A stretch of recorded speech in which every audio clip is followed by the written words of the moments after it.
So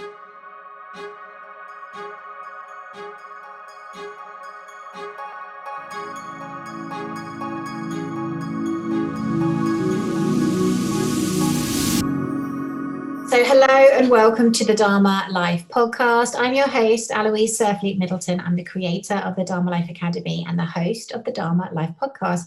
And today, an Instagram friend gets to be a real friend.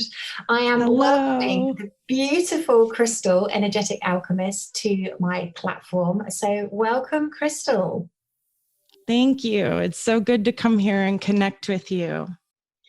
And I think, you and I have kind of been in the same space. Like I kind of, on Instagram, I always look for people who are ascension guides and 5D ascension. And then I go and check them out and see if I like them and follow them. And I just loved what you were up to. And then, we comment on each other's stuff and you become little Instagram buddies. And I was like, come on my podcast. And you're here. I'm excited. I'm excited to talk about the times that we're in and what that means for all of us. I know a lot of people are feeling very drawn to kind of stand up and have an impact. And I love to support that and help show other people ways that we can all support ourselves in our own natural ability. I mean, there's so many things that we're naturally good at that we can just stand up and start to help the collective with, whether it's like holding a door open at this time or really sitting down and explaining some higher conscious thought to somebody who's ready. There's just a lot of ways we can move at this time. So I'm excited to be here and talk about it with you. And I would love for you to share with our audience a little bit about your journey, who you are, what you do in the world. Sure. And then, because I love what you said, Crystal, because I agree. It's all, this 2021 year of freedom is about us all standing up. So I'd love to kind of hear your journey to standing up. I didn't grow up with a feathered nest. I had a childhood that was a little on the rougher side. Mental abuse, physical abuse, and just very unhealthy relationships around me. So things were very confusing at a very early age for me. I also was raised in the Catholic Church, but they're what I would call like Sunday Catholics, right? Where we just go to church and then when we come home, things are back to the chaos. And so it was very confusing. And I just remember at a very young age, wanting to know the truth and really wanting to know, like, is there something wrong with me or is there something wrong with my external reality? Like, where is the disconnect? And I remember asking my mom to like drop me off at Barnes and Noble when I was 12. And I would sit in the self-help section, like literally trying to figure out life. It was, looking back now, it kind of is very surreal to think that I was seeking at such a young age, but I've always kind of been in contact. I've always felt spirit. I've had experiences since I was very, very young. My grandmother passed away. And when she did, I went to my mother and told her that she had sat on the edge of the bed and told me that I was going to have to take care of her now. And, I had little things like that would kind of happen. That would cause a reaction from my external world. My parents, they didn't know how to handle that, or I could also say there was a lot of fear in it. So it got shut down. And it was suppressed for a very long time. When I met my fiance, she too's very spiritual. And she began to teach me how to not have fear and what I was connecting to. And so from there, my journey left that fear-based experience and started moving into curiosity. And I really started to want to know what was happening. I think it was around 2007-ish. Somebody told me in a channel that I was a Pleiadian, and it scared the living shit out of me. I was like, well, what was that? They told me that, and I didn't know what that meant. And so I started beginning this research into the Galactic Federation and just ideas and concepts that we may not be exactly who we thought that we have been this whole time. We may not just be these earthly beings. And in the beginning, it brought up a lot of fear. So I found myself navigating through this fear and trying to talk myself into what if, possibility. And so I think that my consciousness really began to expand and just open up to different ways of thinking, even though I didn't really know what I was doing. Who does? I think that's the Right. adventure journey, It's a isn't it? tricky thing to navigate, right? So I would say when I moved to Austin, Texas in 2014, I saw another healer and she said, "Sis, you can do exactly what I do. You have to start to meditate." And I was like, I knew I was tuned in, but I'm like, I will never live your life. Like in my perspective back then, I was looking at healers as like, just they live a whole different world than I was in. You know, I was a hairdresser and then I was a nanny. And so I lived a very programmed life, if you will.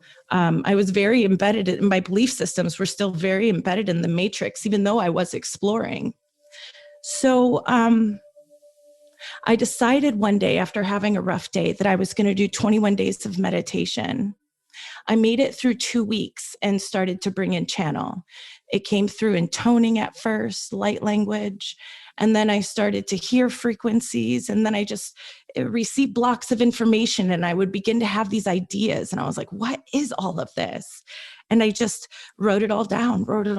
And now I'm here still writing things down and now videotaping them and sharing the messages with people when I work with them on a one-on-one basis. But it's just kind of evolved.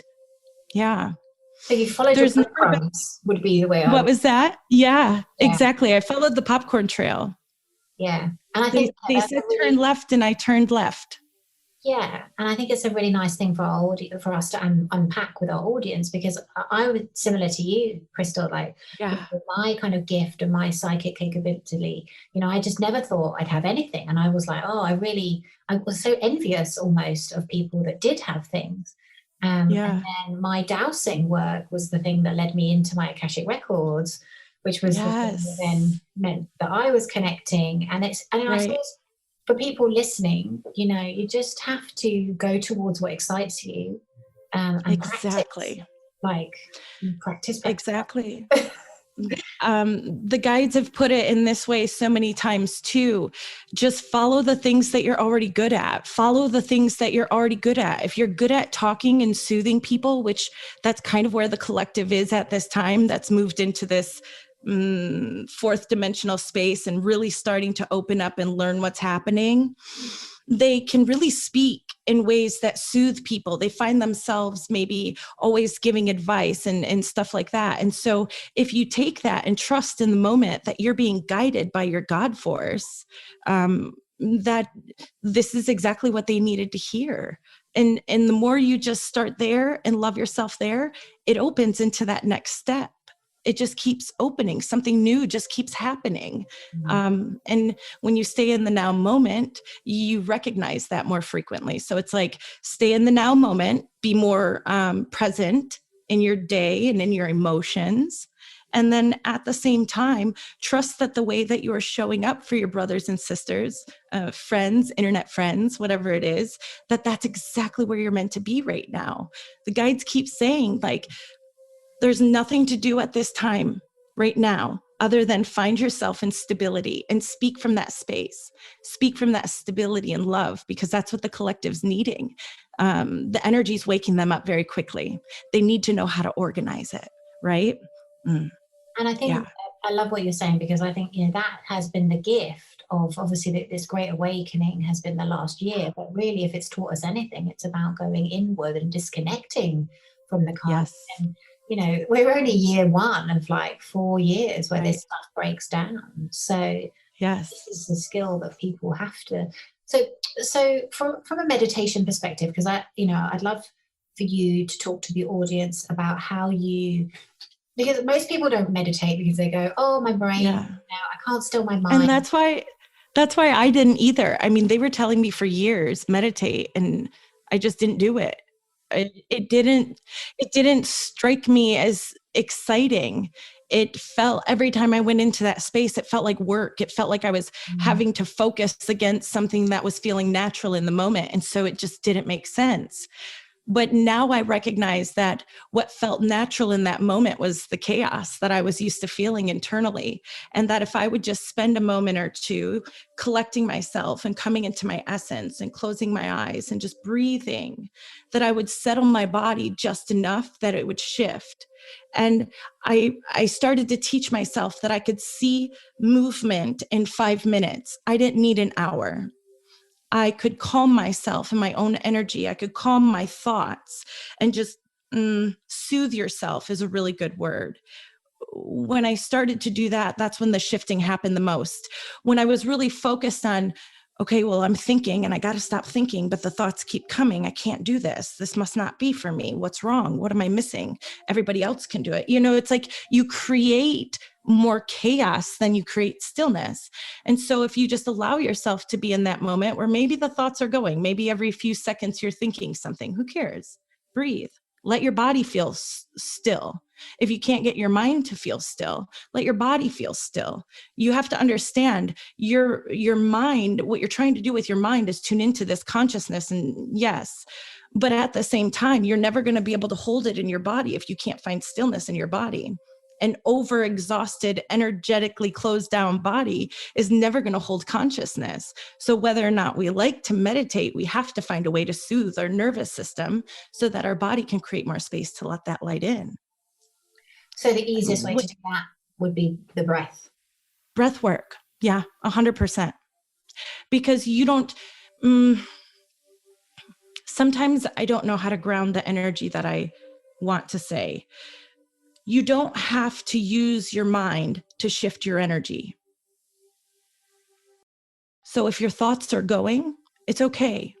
What happens is when you get in a state of judgment about what your mind is doing, you tense up the body and then you block all the flow. If you allow your body to at least be in a state of non-resistance, your lower chakras and your heart center can still be open while maybe you are closing down your crown and your third eye a little bit. But at least the rest of your body is finding a little bit of alignment in the essence of who you are. And you can work on your thoughts. You can work on your programming. If that's where you are, let that be your process for the week to maybe soothe your thoughts so that you can calm in the mind a little bit and start to activate those centers. Does that make sense?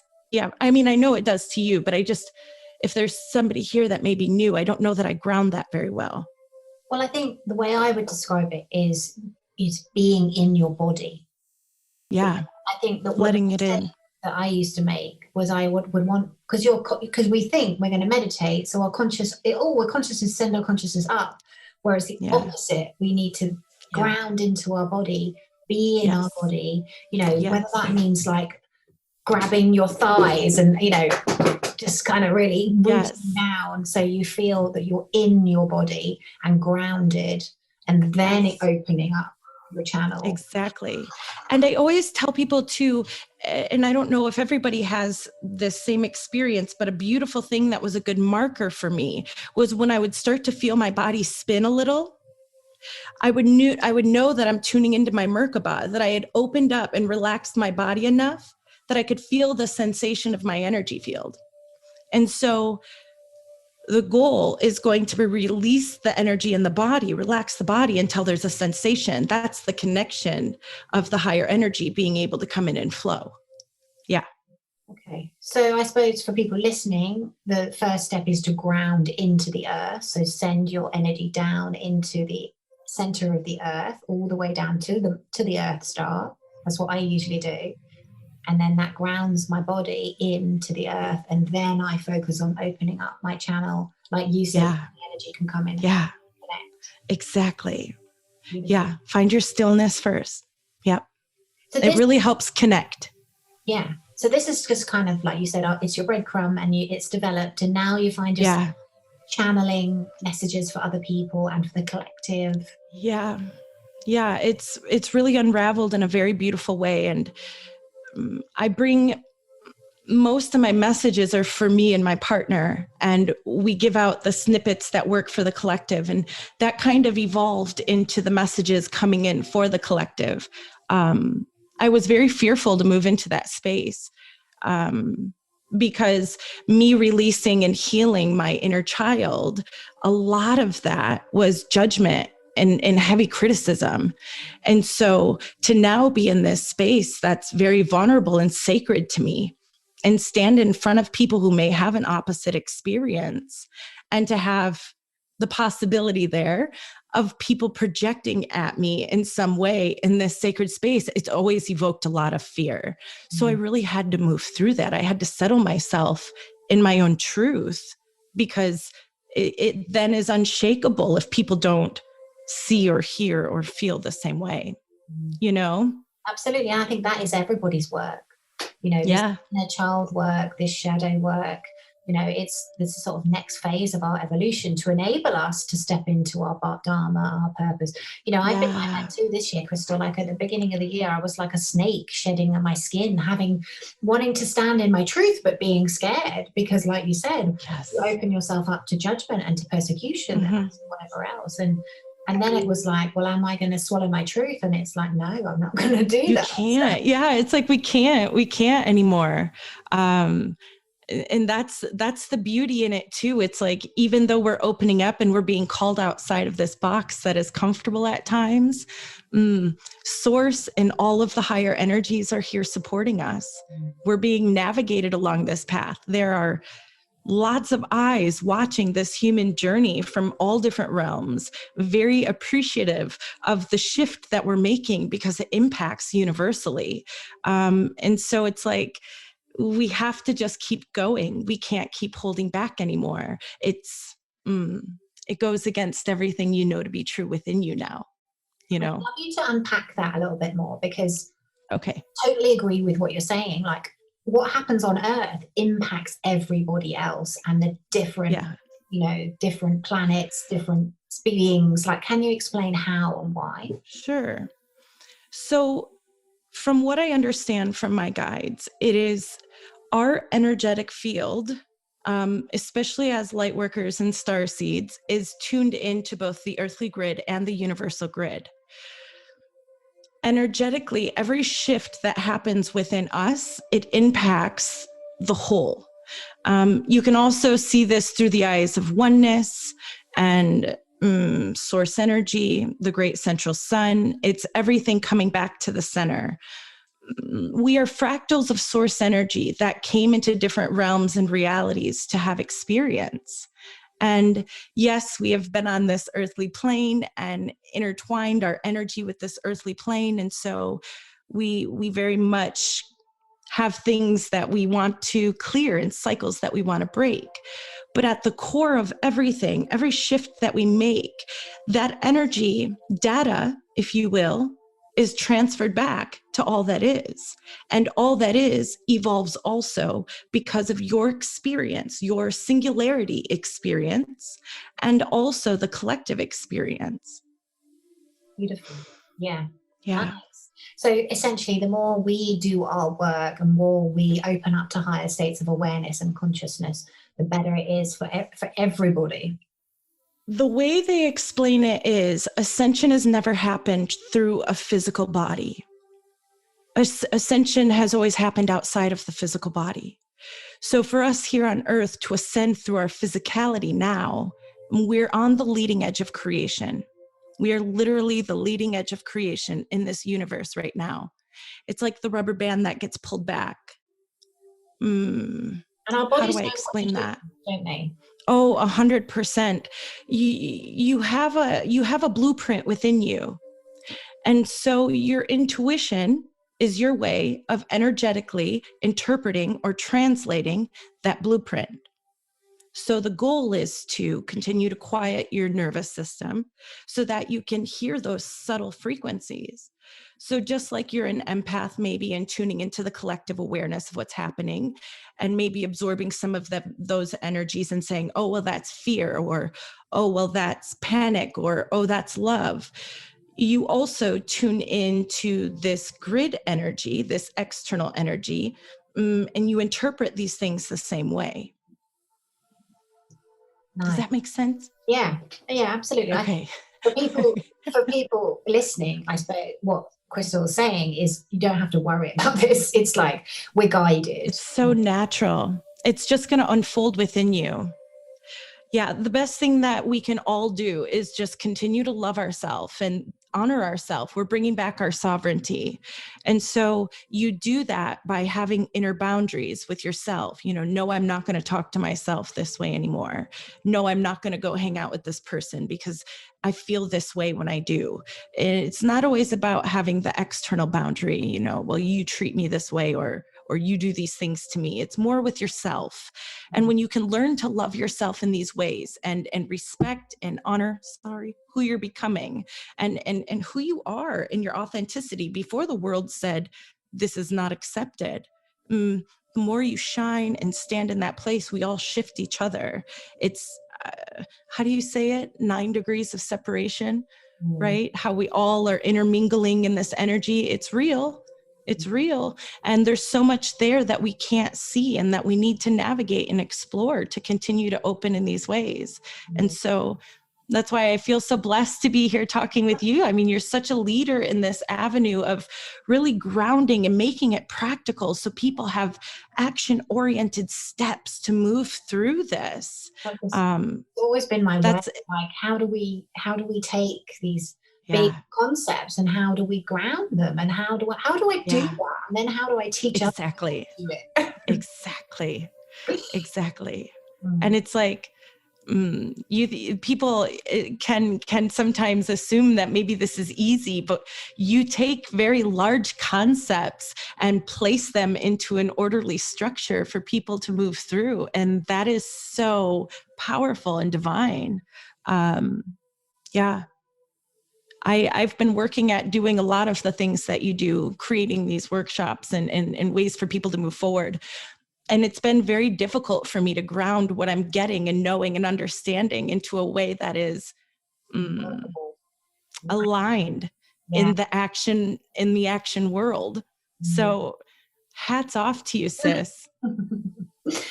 Well, I think as you've discovered, when you're teaching something or supporting people, you really have to do it and break it down into such a sort of simple, and easy and bite-sized way. But I think what you were touching on there, self-love, love is like the highest vibrations. And so, what Crystal was saying about loving ourselves, that daily practice of self-love will shift your vibration as it is. We've been kept in these lower level states of self-worth, lack of self-worth and self-hate, and all of us have this inner child wounding and this shadow aspect. And as soon as you can start to heal that aspect of yourself, life just gets so much better. You're not beating yourself over a head with a stick every day. Exactly. And people need to know too, it's not as hard as it seems. They think that because maybe there's a trauma in the past that had happened, that looking at it is going to be something really difficult and heavy and maybe evoke all of this sadness. And yes, it may, because there may be spaces there that still evoke that energy. Love yourself there. But 9 times out of 10, you can carry the conscious awareness that you have now. You can carry the personality, the knowing that you have now into that space and say, hey, sweet girl, hey, little dude, that wasn't true. Don't listen to them. Come with me. I'm here now. You don't need them. You don't need their appreciation. You don't need their validation. You don't need their love. You don't need their approval. I got you. That's big. That's big. Yeah, it's so big when we realize it takes so much energy, that all those repressed parts of ourselves, it takes so much energy to hold that down.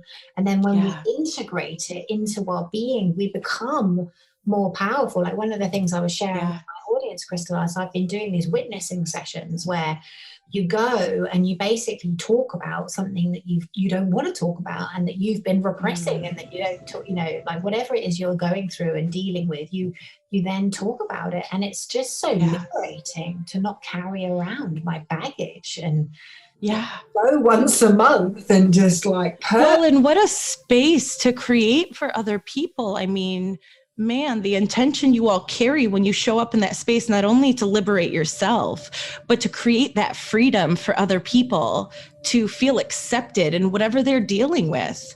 That's awesome. What are those called? It's like a shadow work, witnessing, they call it, where witnessing. They witness, so they hold space for you. Yeah. And then they would say, well, what does that feel like? and actually they take you down. Like it's a trained thing, which I think I'm going to go and train in. I was just going to say, I can't wait till you do one so I can experience this, it sounds amazing. Well, it's how you feel, because obviously this is the thing. All of us have been taught from birth pretty much. Don't cry. Yeah. Don't show emotion. And that was my story, Crystal. I didn't, and it led to a nervous breakdown because I was holding everything. Yeah. And obviously when we do let our emotions out, we feel so tired. It's because it's a release, and actually, exactly.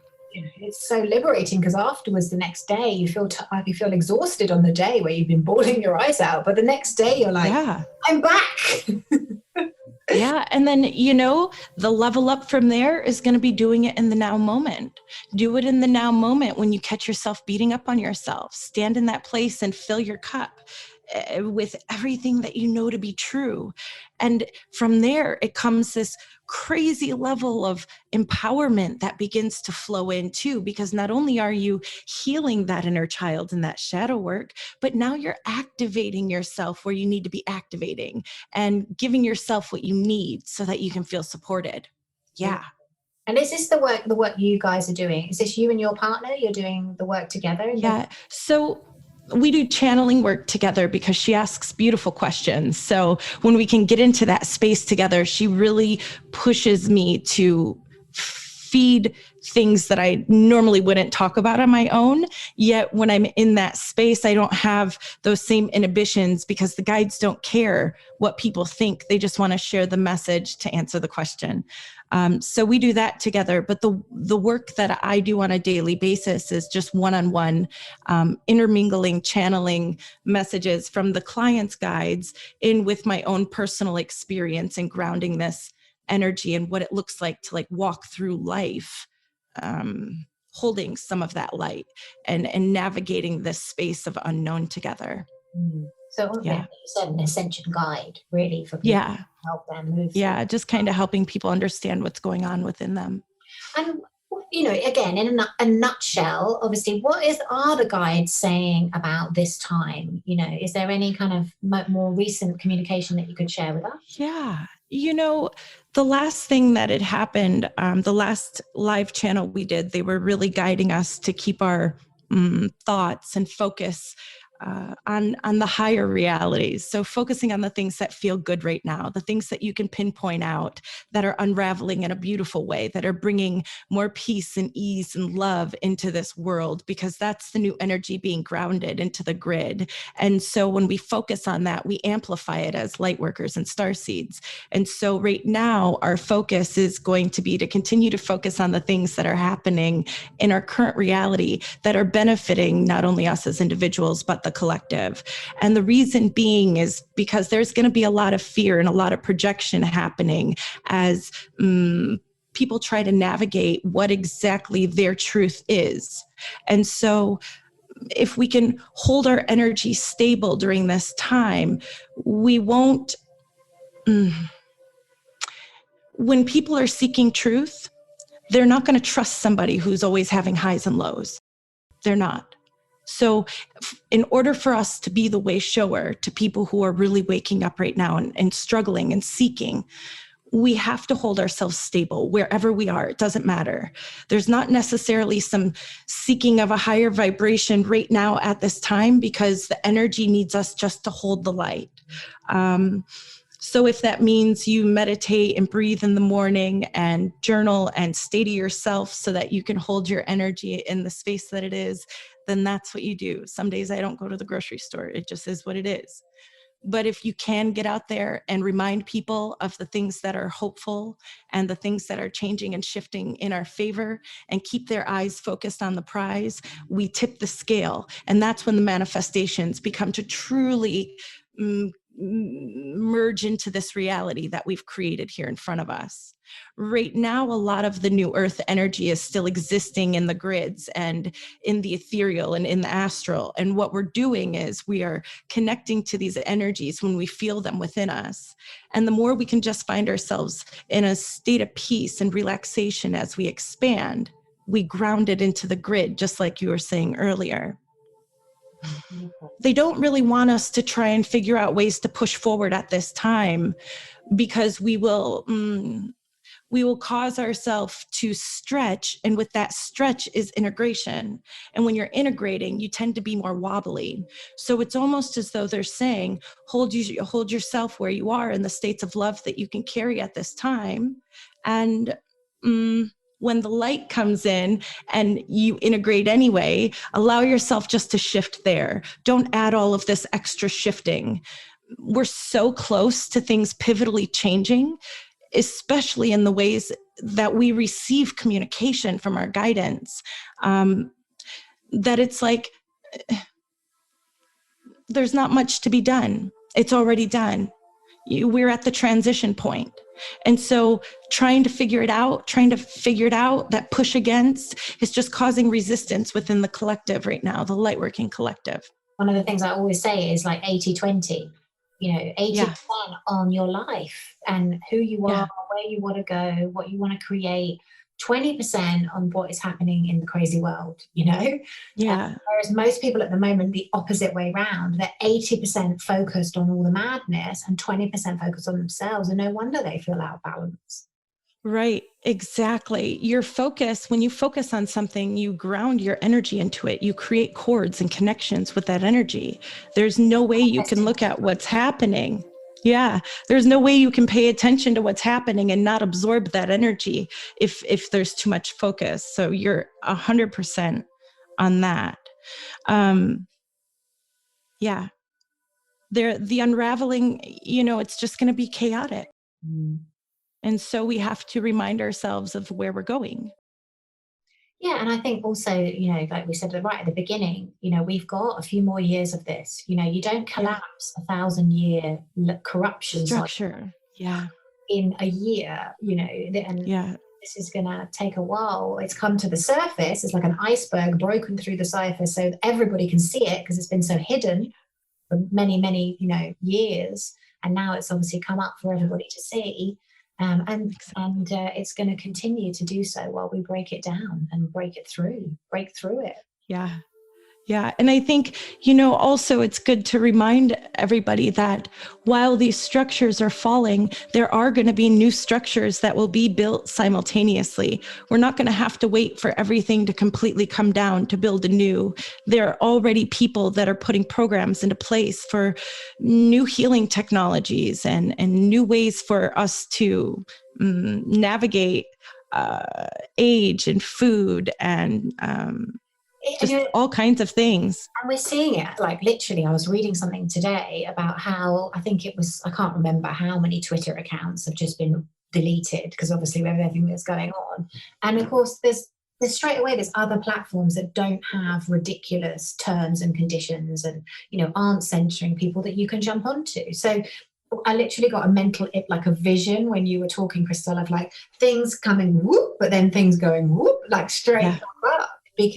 And exactly. So this is the two timelines that we're seeing play out right now. And if you continuously look at what's happening, that's fearful. You're tuning into that fearful timeline. And it's really hard to see all the new technology and new things that are popping up to assist us. Yeah, exactly. It's so wonderful because it's like humanity it's been so skewed in the favor of the 1%. They've been able to track us, they've been able to record us, they've been able to take our data, and now the collective are going, no thanks, not anymore. And they're literally shifting from WhatsApp to Telegram, for example. And they also used to be able to manipulate our consciousness through TV waves and radio waves and waves that have come off our electricity towers and stuff like that. And they don't have that same control anymore. So we're just watching system by system being exposed as they lose control. It's a beautiful thing. But if we're tuning into the madness, you're going to feel the madness. So I always say, use your focus when you pretend and imagine and use your imagination. Pretend you have a sonar, and everything that you direct your sonar in, you're also receiving back at you. You create connections. Yeah. Yeah. And that, there couldn't be any truer. You know, literally, you will Right. absorb whatever you're focusing on. So Yeah, make sure exactly. you are focusing on what you want. You know, people don't. Yeah. I think people are still, you know, really waking up to the fact that they are energetic. You know, their Yes. energy is their currency, and it's important what they do with that currency. And if they're attached to the mainstream media, or they're attached to all the truthing YouTube videos, like the brilliant thing Yeah. about us is we sit in the fifth dimension, and yes, we can dip in Yeah. and have a look at that stuff. But no, up in the fifth, you want to stay up here. It's all like Yeah. unicorn and light. Yeah. No. Exactly. If it just feels so much better to sit in a perspective where you can kind of see how it's all playing out. You can feel into it a little bit. Um, yeah. I think bless the truthers, because these earth warriors are going out and sharing information that's being heavily censored. And I feel for them because their businesses have gone under and their livelihood has been taken away. And I was one of the people who got deleted off of Twitter that day when they dumped thousands of accounts. And I'm very grateful, that account was relatively new. So there was not a lot of people there, but there are people who have health and nutrition and they're speaking out against the vaccine and they're getting just dropped, and that's their livelihood. It's maybe they're in herbology and putting together things or whatever it is, but still it's crazy to think that that is the time we live in. But at the same time, we have to keep coming back. We have to keep coming back because it's not about them. Ultimately, it's about us.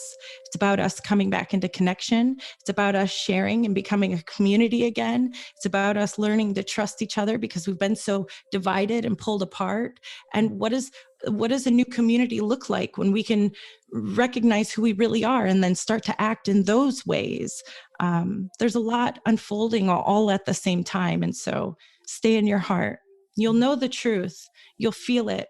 The only time you don't feel the truth is when you get in your head. Yeah. It creates confusion. Yeah, very good advice. And like Creates confusion. the more they squeeze us, the freer we will become. Absolutely. Oh yeah. And because they see it, it's obvious, it's really obvious to people now. And I think for a long time they're saying, no, nobody's being censored. Nobody's being censored, and now it's so in your face. How do you hold that belief system still? It's in our face, but I still am not convinced. Yeah. People that, I'm thinking of my family here who don't Yeah. look on anything other than the mainstream. I still Same. think there is going to be a massive wake-up call because Oh yeah. if you're just still using in England, Crystal, we have the BBC, and it's like I call it the British corporation. It's like CNN kind of, right? Yeah, and people just think it's because the way they branded it in the UK is it's very prim and proper British, and so it has this air of establishment about it. The elite. People, It's people silly. trust it, and of course, it's just the biggest load of bullshit you've ever. The programming still exists. Like, we are breaking away from this matrix energy that keeps the program in act, but the program still exists through collective memory. I don't really know how to explain that anymore. It's like you remember things being the way they've been for so long that you never expect or allow your perception to move outside of anything that you've experienced. And so there's, yes, a level of cognitive dissonance with what's kind of coming forward with some people, but it's mainly because these belief systems are very much ingrained in who they are. Most people have never really thought, well, what do I believe? What do I believe the government's doing? What do I believe is happening in outer space? What do I believe when it comes to the term God? You will watch a show and accept a belief system off of movies and radio. And I'm not saying everybody, I'm just saying people who are really tuned into that collective of the program of really carrying the belief systems that have been pushed upon us. And so this is also what we're seeing unraveling. And that's where a lot of the projection and fear and the yelling and wanting to be against each other, especially here in the United States, you see that a lot with what we're going through right now. but it will settle, because as they continue to kind of allow themselves to feel that anger that's coming up is them actually taking their power back. And so I know it looks crazy, but when you're powerless, when you literally are powerless and in the system and in the program, if you will, and you begin to take that back, the next step up that emotional scale is anger. And then from there, they can move into frustration, and then maybe a little overwhelm, and then maybe some curiosity. But this is where they start, and we can't judge their process. And this is why it's like watching everybody go through this dark night of the soul right now. It's only going to hinder your own energy, because maybe you'll feel bad, or maybe you'll feel guilty, or maybe you'll have some sort of emotional reaction. And that too is a projection. So we really have to pull it back in during these times and just allow ourselves to sit and express and walk in the ways that leave people feeling a little bit more hopeful. Beautiful. Beautiful, Crystal. Thank you so much. I've loved our conversation. Yeah. Really enjoyed it. Thank you. It was great connecting today. It really was. I know. It's okay. And how can people find you? You can find me at crystaltheenergeticalchemist.com. That's where my website is, and you can learn a little about me, and you can access my social media from there, my YouTube from there. So, yeah. Fabulous. Fantastic. We'll make sure we have all the details in the show notes as well, so people can find you. But no, I really appreciate you coming on. Really, really enjoyed our conversation. Exciting times on the planet. So very, very. Stay safe where you are. Keep coming inside, sis, and guiding with your light. I appreciate you having me here today to talk with you. It's really good to get to connect. We see like your face and your post, but it's a different thing when we get to come in live. And the energy today was so beautiful. I love the space that you hold for everybody too. Thank you. I love your work. So it's just great. Me too. And like we had this big, I've got it now as well, like a big rush of energy when like we both came on the Zoom. I was like, whew, okay. Just through the roof. I know my heart was going, here we are. Yeah. It was good. It's good to connect. So have a blessed day. Thank you for having me. Oh, my pleasure. My absolute pleasure. And we will have another incredible guest on the podcast next week. Thank you so much for listening to the Dharma Life podcast. I do hope you enjoyed this episode. Please come over and say hello on my Instagram, our Facebook group, and also please let me know what you thought. So if you are listening, please take a screenshot of the podcast that you are listening to. Tag me on Instagram and I will reshare your post, and please let me know what it is that you got out of today's episode. Remember, when we do our Dharma, we are happier, healthier, we live longer, and we have a deep sense of unshakable inner peace.